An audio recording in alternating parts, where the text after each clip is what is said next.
I've always been interested in how technology affects the way we live and how the way we live affects our technology.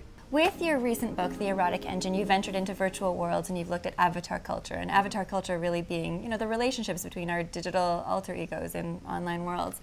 What have been the most surprising discoveries? Well, one of the big things that's really interesting and surprising about avatar culture is that for many people, avatars are less of an escape from who they are in real life, and more of a means of, in some ways, almost becoming more of who you are in real life.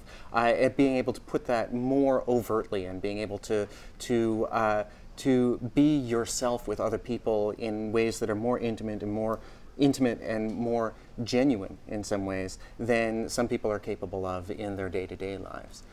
It's in some ways counterintuitive that would be the case, because it seems as though you go online and you can construct any identity you want, but what seems to happen for a lot of people is that who they are prevails and almost gets distilled down to some sort of intense essence of who they are online.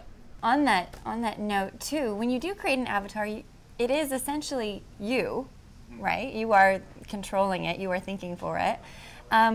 But it's really just a graphical, caricature. How does that avatar change or balance or impact our sense of identity? Well, it's an interesting thing. If you think about it, one of the metaphors that I've tried to use to describe this, which works for writers, if you listen to novelists talk about characters they've created, and sometimes you have a famous writer talking about how they had to kill off a character, and they wept as they had to do it, because the character was so real to them that it had become something that wasn't just a construction.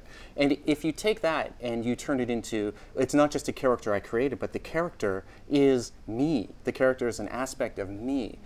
There's a kind of emotional investment in avatars that goes way beyond just the fact that you've got a computer animation walking around on a screen. There's a kind of investment in it that it's obvious that the avatar isn't real, but it's not completely unreal either. It kind of exists in a nether region where if something happens to your avatar, it has an emotional impact on you. And for people who aren't familiar with avatar culture, I think that's probably the most difficult concept to wrap your head around, is that this isn't just some fantasy, some escape, that this has somehow an element of reality to it. How does that work, though? How does a virtual world foster a sense of self? So you go online, you go to World of Warcraft, or you go to Second Life, and you create an avatar. And I think for a lot of people when they start, they're probably just figuring out the technology, it's complicated and counterintuitive, it's hard. So you get an avatar and you walk around. And then you start to do things. You start to interact with the virtual environment. Perhaps you continue to modify your avatar, change the way it walks, change the way it talks, the way it dances, etc. Though each change that you do that, you're adding a little bit more of yourself to it. But I think really the most powerful thing that connects people to their avatars is when they start interacting with other people online. Because so much of our identities in real life or virtual life are they're social constructions. You know, my identity isn't just me inside my own head, it's my friends and my family and my employers and coworkers. And the same thing happens online. I think this is the real power of virtual worlds, is that you're not just playing a game on your own, you're in a community, and that community in some ways is very different from the real world, but in some ways it has a lot of the similar principles. So you make friends, you perhaps strike up romances, perhaps you're doing work. You know, all of these things, all the aspects of identity construction in the real world also manifest in a virtual world. So over time, it changes from just being something that you're looking at on the screen, and maybe the mental shift is you go from thinking, my avatar did this, my avatar did that, to I did this, I did that online.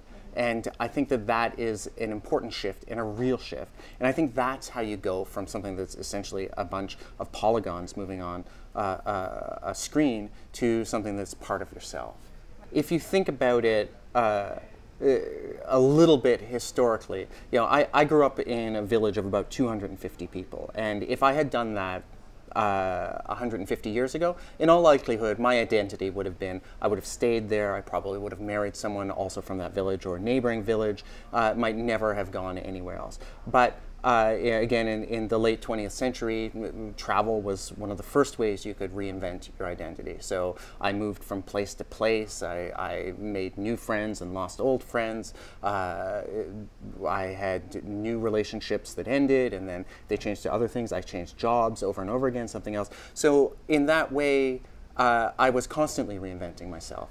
But what I learned over many years of doing that is that there were many things that prevailed through that. So I evolved over time. My circumstances affected my identity, and I had much greater freedom to do that than people in generations past. But in the end, there was a lot of me that continued. There was more continuity there than for many years I ever thought was there. Now take that into the virtual world, where instead of just, it's not just that you have more options. It's not just that you can travel to more places. You have a kind of control over who you're friends with and what kind of environments you exist in, to the point where you can actually construct it yourself if you want to. So what does that mean? So the potential there, obviously, is that if you really are looking for a way to change your identity, and I'm not really talking about escaping from the law or being a predator. I'm talking about if you're not happy with who you are and you feel like you could be and should be something or someone else, you have some opportunity to do that. Because essentially, if you think of identity as being socially constructed, you can construct a social environment where your identity is the opportunity to change. So that's the potential. The limitations are that same sense that you can't leave your history completely behind. So if, for instance, you are very shy in real life, yes, you can go online and you can create a big belligerent avatar and you can go and boss people around and harass people and you can do all of those things. But again, with that slow evolution, as that avatar becomes more you and you become more invested in that avatar, it's likely that the so-called real you elements of that are going to come through in your avatar.